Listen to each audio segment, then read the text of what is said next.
Assalamualaikum warahmatullahi wabarakatuh. Innal hamdalillah nahmaduhu wa nasta'inu wa nastaghfiruh wa na'udzu billahi min sururi anfusina wa min sayyiati a'malina. May yahdihillahu fala mudhillalah wa may yudlilhu fala hadiyalah. Asyhadu an la ilaha illallah wahdahu la syarikalah wa asyhadu anna Muhammadan abduhu wa rasuluhu la nabiyya ba'da. Qala Allahu ta'ala fi kitabihil karim, a'udzu billahi minasyaitonir rajim. Fadkuruni adkurkum waskuruli wala takfurun. Pemirsa yang dirahmati Allah, alhamdulillah pada kesempatan ini kita masih diberi kesehatan, kita masih diberi kekuatan iman dan Islam, dan itu semua tak lepas dari rahmat Allah Subhanahu wa Ta'ala. Oleh karena itu sudah selayaknya kita selalu bersyukur kepada Allah Subhanahu wa Ta'ala. Kedua kalinya sholawat serta salam semoga tetap tercurah pada junjungan kita Nabi Allah Muhammad Sallallahu Alaihi Wasallam. Pemirsa yang dirahmati Allah, ada sebuah kisah. Ada dua orang sahabat, sebut saja yang satu namanya si A dan yang satunya si B. Si A ini pekerjaannya adalah sebagai tukang potong. Dan si B datang kepada si A untuk dipotong rambutnya. Ketika si A sudah selesai melakukan pekerjaannya, yaitu memotong rambut si B, karena mereka bersahabat, lalu mereka berbincang-bincang. Dan si A mengatakan kepada si B bahwa sebenarnya Allah itu tidak ada. Si B sangat terkejut mendengar perkataan dari sahabatnya tersebut. Wahai sahabatku, kenapa engkau mengatakan seperti itu? Lalu si A melanjutkan kalimatnya. Sahabatku, Allah itu tidak ada.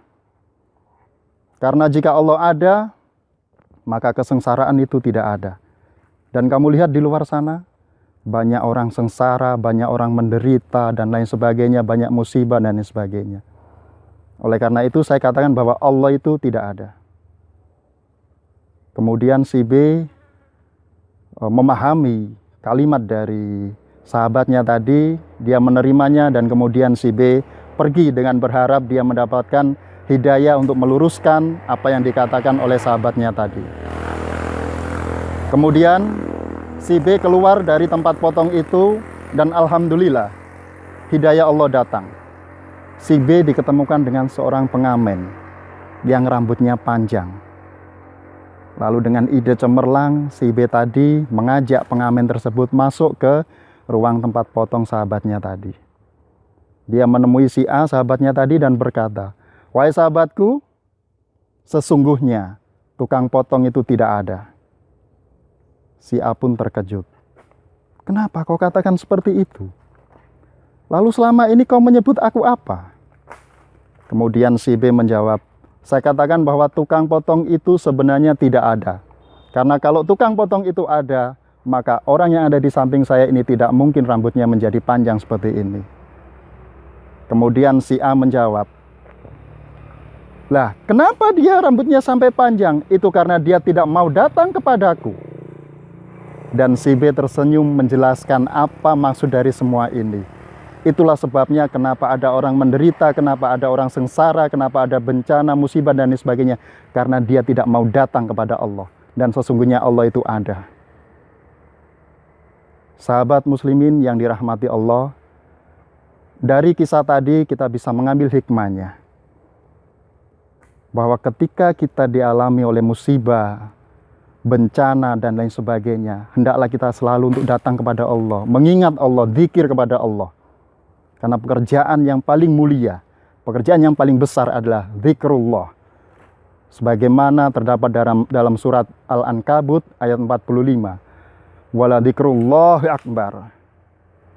Sesungguhnya zikir kepada Allah adalah yang paling besar.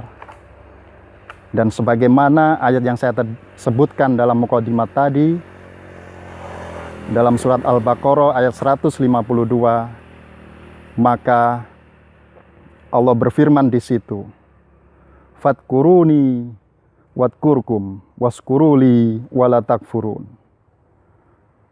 Maka mengingatlah kamu kepadaku, zikirlah kamu kepadaku, dan bersyukurlah atas nikmatku, dan janganlah kamu mengingkari dari nikmat yang aku berikan. Demikian tadi, sahabat muslim yang dirahmati Allah, pemirsa yang budiman, semoga apa yang kami sampaikan dapat memberi pencerahan kepada kita semua untuk selalu mengingat kepada Allah, zikrullah. Dari kami ada kurang lebihnya, mohon maaf. Billahi taufik wal hidayah, fastabiqul khairat. Wassalamualaikum warahmatullahi wabarakatuh.